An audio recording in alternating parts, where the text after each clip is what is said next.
रात को नगर परिषद का दफ्तर देर रात तक खुला रहा। पहले रात को 8 बजे तक, उसके बाद में 2 घंटे का गैप देकर फिर 10 बजे से लेकर रात को 2-3 बजे तक। तो क्या मामला रहा? आप सभी आए उसके लिए आप सबको धन्यवाद। सबसे पहले तो पिछले 3 साल में बहरोड नगर पालिका में सीताराम चेयरमैन के नेतृत्व में जो भ्रष्टाचार का खेल खेला गया, उस भ्रष्टाचार को लेकर जो हमारी मांग थी, अब भारतीय जनता पार्टी की सरकार से माननीय हमारे स्वायत्त शासन विभाग के कैबिनेट मंत्री झावर सिंह खर्रा जी से उनको हमने शिकायत दी और उन शिकायतों की जांच के लिए उन्होंने यहाँ नगर परिषद में उनके संबंधित सभी अधिकारियों को उन फाइलों के साथ में तलब किया था। अब उन तलब किया था तो वो बहुत सी फाइलें जो है भ्रष्टाचार की अपनी सुविधा अनुसार बनाने के लिए उनको खुर्द-बुर्द करने के प्रयास में हमने ऐसी शंकाएँ भी वहाँ मंत्री जी के सामने व्यक्त की है और उससे संबंधित जवाब वो बना रहे होंगे। इसलिए शायद आधी रात को, क्योंकि साहूकारी का काम, सच्चाई का काम, ईमानदारी का काम तो दिन के उजाले में होता है, रात के अंधेरे में तो आप जानते हैं कि चोरों का काम होता है। ये कार्रवाई जो है, आप सभी जानते हैं कि पिछले लंबे समय से हमारी भ्रष्टाचार के खिलाफ लड़ाई लड़ी जा रही है। नगर पालिका चेयरमैन किस तरह, चाहे वो सड़कों का मामला हो, आज पूरा शहर डूब क्षेत्र में बना दिया। सड़कों पे सीसी सड़क बनानी थी, उनको सिर्फ 1 लेयर की सड़कें बना दी। हर वार्ड में 2-2 दिन बाद नालियाँ बना दी, नालों के कर दिए। उसके अलावा जो हमारी और शिकायतें चल रही थी सरकार के साथ में, जिसमें LED लाइटों का एक बड़ा घोटाला था जिसकी शिकायत थी और उस शिकायत के ऊपर हमने ACB में शिकायत की थी। ACB ने उसकी शिकायत के ऊपर संज्ञान लेते हुए तत्कालीन सरकार से मांग करी थी FIR दर्ज करने की अनुमति लेने की, वो उस समय रुक गई थी। अब पुनः हमने भाजपा सरकार आने के बाद में माननीय मंत्री जी से निवेदन किया है और जिस पे उन्होंने कार्रवाई करने का आश्वासन दिया।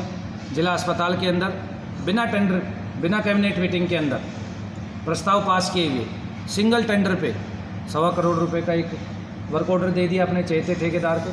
50 लाख रुपए के आपने बने बनाए टॉयलेटों को रिनोवेशन के नाम पर कर दिया। आपने रोज़ गार्डन के नाम पर 26 लाख रुपए का, मतलब बंदरबाट जो चली और जिसमें पूरी संलिप्तता जो है नगर पालिका के चेयरमैन की और उसके कर्मचारियों की रही है। इसके अलावा अभी शौचालय सफाई को लेकर जो टेंडर था, उसमें सफाई नगर पालिका के कर्मचारी और फायर ब्रिगेड करती थी। उसका 1 महीने का भुगतान जो है ठेकेदार उठाता था। वो ठेका सफाई का, आप तो पूरा बहरोड आप जान गए कि वो ठेका खुद चेयरमैन का था, डम्मी ठेकेदार उन्होंने बना रखा था, जो ना कर्मचारियों का ESI PF जमा कराता था। 120 का ठेका था, मौके पे कर्मचारी 40-45 ही मिलते थे। तो इस तरीके से उसके संबंधी शिकायत थी। उसके अलावा सब्जी मंडी के अंदर जिस तरीके से व्यापारियों को फर्जी पट्टे बांटे गए हैं, नियमों के विरुद्ध पट्टे बांटे गए हैं, जो उन व्यापारियों के लिए भी भविष्य में दिक्कतें खड़ी कर सकते हैं, और सिर्फ नगर पालिका ने, नगर परिषद ने वाई लूटने के लिए बांटे गए। उन फर्जी पट्टों की जांच के लिए भी हमने सरकार से मांग करी थी। उसके अलावा गैर मुमकिन किला एक बहरोड के अंदर गढ़ किला आता है, 12 बीघा का ये किला है। इसके अंदर आवासीय क्षेत्र में बहुत 70% के लगभग इसमें अतिक्रमण हो चुका है।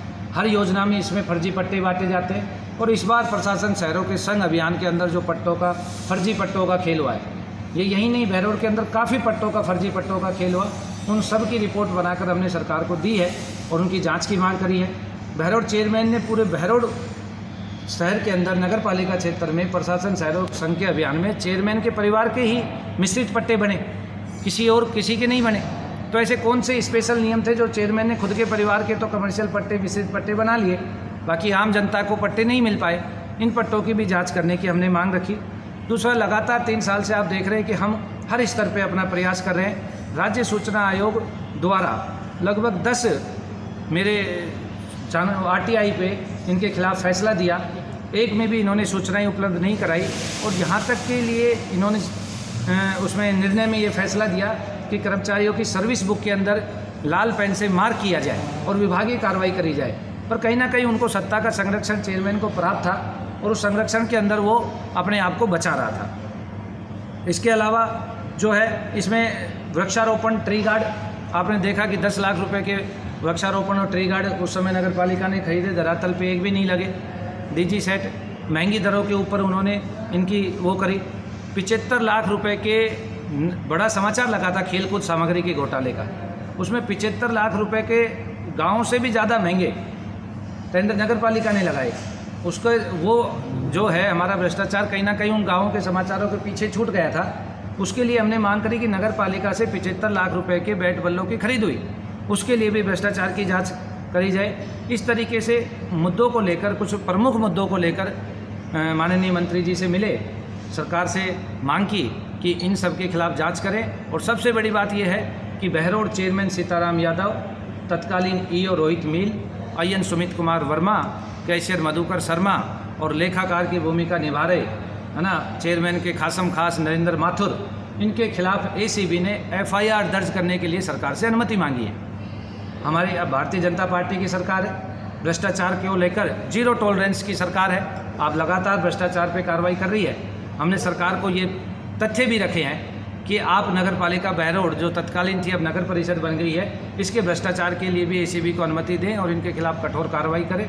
और माननीय मंत्री जी ने ये आश्वस्त किया है कि उच्च स्तरीय कार्रवाई करके एक कमेटी बनाकर उनके ऊपर कार्रवाई करेंगे और संबंधित शिकायतों से संबंधित सभी फाइलें, सभी दस्तावेज उन्होंने कार्यालय में, वहाँ पर विधानसभा में मंगा लिए हैं, अपने खुद के कार्यालय में मंगा लिए हैं, जिसमें जल्दी आगे कोई कार्रवाई होगी आपको अवगत करें। तो एसीबी के पास एविडेंस है कि कुछ भ्रष्टाचार को लेकर, इसको लेकर एफआईआर? देखिए, एसीबी के पास में मैंने बताया कि हमने एविडेंस दिए हैं, बिना एविडेंस के एसीबी कैसे करेगी?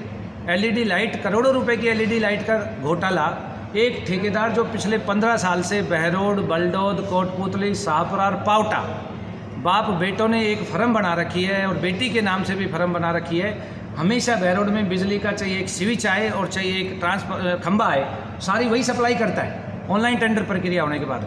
और एलईडी लाइट में इतना बड़ा घोटाला हो कि टेंडर कैंसिल, टेंडर का वर्क ऑर्डर जारी करके उन्होंने किया था। तो हमने सारे सबूत एसीबी को दिए थे और एसीबी ने उन्हीं सबूतों को पर्याप्त मानते हुए उन्होंने लगा कि इसमें एफआईआर दर्ज करके आगे अनुसंधान करेंगे, उसकी अनुमति सरकार से मांगी।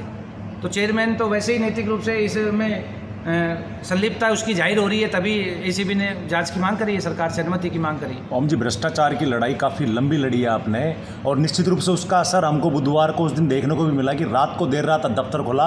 विधानसभा का सवाल तो एक बहाना है केवल, क्योंकि जनता में ये चर्चा है कि निश्चित रूप से उसी से जुड़ा हुआ था और उसी का एक परिणाम है कि जो नेता हैं वो भागदौड़ करना शुरू कर दिए, दिल्ली और जयपुर नाप चुके हैं। क्या आपको लगता है कि भाजपा इन नेताओं के खिलाफ कार्रवाई करेगी? क्योंकि जनता को ऐसा लगता है, आज भी जनता को ये उम्मीद है कि कार्रवाई नहीं होगी। देखिए संजय जी, की जनता को ऐसा बिल्कुल भी नहीं लगता, क्योंकि भ्रष्टाचार के खिलाफ भाजपा सरकार ने तो कार्रवाई शुरू कर दी है और इतनी सारी फाइलें आप देख रहे हैं, ये तो एक वानगी है। भ्रष्टाचार का जो मैं कह रहा हूँ पर्यायवाची है, वो बहरोड नगर पालिका का चेयरमैन सीताराम यादव, और उसके नेतृत्व में सिवाय भ्रष्टाचार के कोई विकास कार्य नहीं है। और भाजपा सरकार ने इसके अंदर हमारी मांगों को तुरंत संज्ञान में लेते हुए कार्रवाई शुरू कर दी है। हमें निराश होने की आवश्यकता नहीं है, समय ज़रूर लग रहा है और समय आने पर इनके ऊपर कठोर कार्रवाई भी की जाएगी। जनता को हम विश्वास दिलाते हैं कि हम सब लोग मिलकर और बहरोड क्षेत्र के सभी ईमानदार मतदाता मिलकर भ्रष्टाचार की लड़ाई लड़ रहे हैं। ये एक व्यक्ति विशेष की लड़ाई नहीं है, हम सब की लड़ाई है। अपने क्षेत्र और अपने अधिकार के लिए हम लड़ाई लड़ रहे हैं, इस पर कार्रवाई निश्चित तो सीताराम बीजेपी में आया, कहीं आपका सर्कस फीका नहीं चला जाए? सीताराम बीजेपी में आया है तो वो अपनी खाल बचाने के लिए आया है। आप उसका रिकॉर्ड उठा के देखें कि वो तो अवसर के साथ में चलने वाला अवसरवादी नेता है। मैंने पहले भी कहा है, आप सबके सामने कहा है। विधानसभा में वो भारतीय जनता पार्टी के खिलाफ काम किया, उसने पार्टी को हराने के लिए काम किया। 5 साल तत्कालीन सरकार के साथ में उन्होंने खूब जम के माल कूटा है और सत्ता के मजे लिए। लोकसभा में वो अपने खाल बचाने के लिए पार्टी में जुड़ा। पार्टी में कोई भी आ सकता है, ये उच्च स्तरीय निर्णय, हम उसके अंदर सामान्य कार्यकर्ता होने के लिए कुछ नहीं कह सकता। पर लोकसभा चुनाव के अंदर बहरोड नगर पालिका में जितने मतदान हमें विधानसभा में मिले थे उतने मिले नहीं। उसके वार्ड से भी अगर आप बूथ की लिस्ट निकालोगे तो उसके वार्ड से भी हम विधानसभा में ज़्यादा वोटों से जीते। उसके जो पार्षद हैं, जो उसके समर्थक हैं, जिसमें वार्डों में चेयरमैन ये कहता है कि यहाँ से मैं एक तरफा जीतता हूँ, वहाँ पर पार्टी बड़े वोटों से हारी। तो उसके बीजेपी में आने से मैं नहीं समझता कि बीजेपी को कोई फायदा हुआ है, बल्कि नुकसान करा है। वो तो पनौती है, वो जिसके साथ में लगता है उसको तो नुकसान पहुँचाता है वो।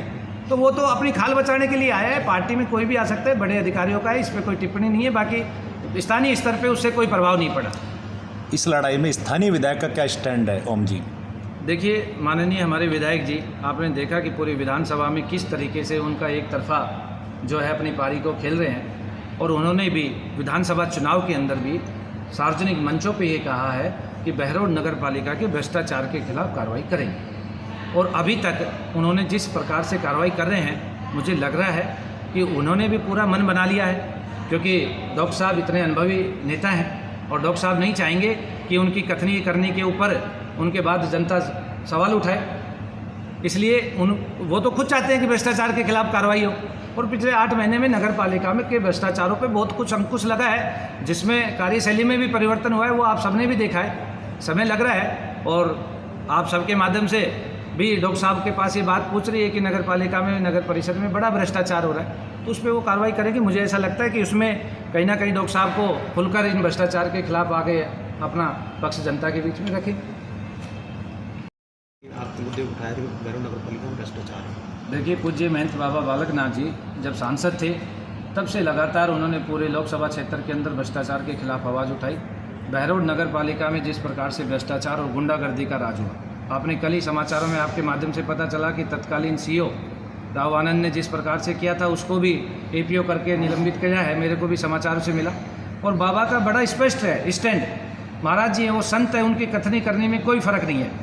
उन्होंने इस लड़ाई को अपनी लड़ाई, जनता की लड़ाई को अपनी लड़ाई मानते हुए भ्रष्टाचार के खिलाफ जो है इस बात को सरकार तक पहुंचाया है। पूरे जोर शोर से महाराज जी इसमें लग रहे हैं और इसमें महाराज जी इसको परिणाम तक ले जाने का प्रयास कर रहे हैं। उनको साधुवाद है कि वो आज तिजारा के जरूर जनप्रतिनिधि है, पर वो पूरे क्षेत्र के, पूरे लोकसभा के, पूरे राजस्थान के भी वो जनप्रतिनिधि है। इसलिए उन्होंने बिना किसी भेदभाव के, बिना किसी इस भाव के कि भाई अब मेरा बहरोड विधानसभा से नहीं है, वो बहरोड को अपना मानते, अपना परिवार मानते हैं और अपने परिवार में जो गड़बड़े हुई है उसको ठीक करवाना वो अपना नेतृत्व करते हुए मानते हैं। इसलिए महाराज जी इस मुद्दे के ऊपर बहुत गंभीरता से कार्रवाई करने में जुटे हुए हैं। एक सर पूर्व बीजेपी जिलाध्यक्ष भी राजीनामा करने में जुटे थे, क्या ये बात सही है? मुझे तो मीडिया से या जन सामान्य से इस तरह की चर्चाएं आई हैं कि पूर्व जिला अध्यक्ष माननीय चेयरमैन साहब को लेकर कहीं ना कहीं तालमेल बैठाने में लगे हुए हैं, पर इन बातों का कोई बहुत ज़्यादा अभी पुख्ता सबूत तो नहीं है। दिल्ली तक की यात्रा की ओम जी, मैं आपकी उसको वर्ड को थोड़ा सा शॉर्ट करता हूँ कि दिल्ली तक की यात्रा की है पूर्व जिलाध्यक्ष ने इनके साथ। देखिए, मैं एक बात कहूँगा कि भ्रष्टाचारी किसी भी पार्टी में हो, किसी भी समाज में हो, वो सब एकजुट है, संरक्षित है।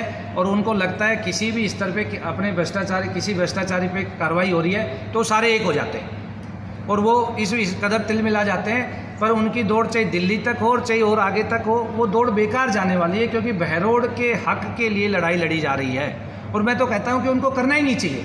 अगर थोड़ा बहुत उनके अंदर नैतिकता है, किसी भी कार्यकर्ता के अंदर, एक सामान्य कार्यकर्ता, बहरोड की जनता की लड़ाई लड़ी जा रही है एक पार्षद के द्वारा भ्रष्टाचार के, तो उनको तो सामने आकर भ्रष्टाचार के खिलाफ खड़ा होना चाहिए, बजाय उनको समर्थन देने के लिए या उनसे मिलवाने के लिए, कोई भी काम करने के लिए। देखते हैं क्या रहता है आगे, कार्रवाई से ही पता चलेगा। अब ये तो आप सब लोग बता रहे हैं, मेरी जानकारी में आया है, तो ज़्यादा विषय तो वही बता पाएंगे।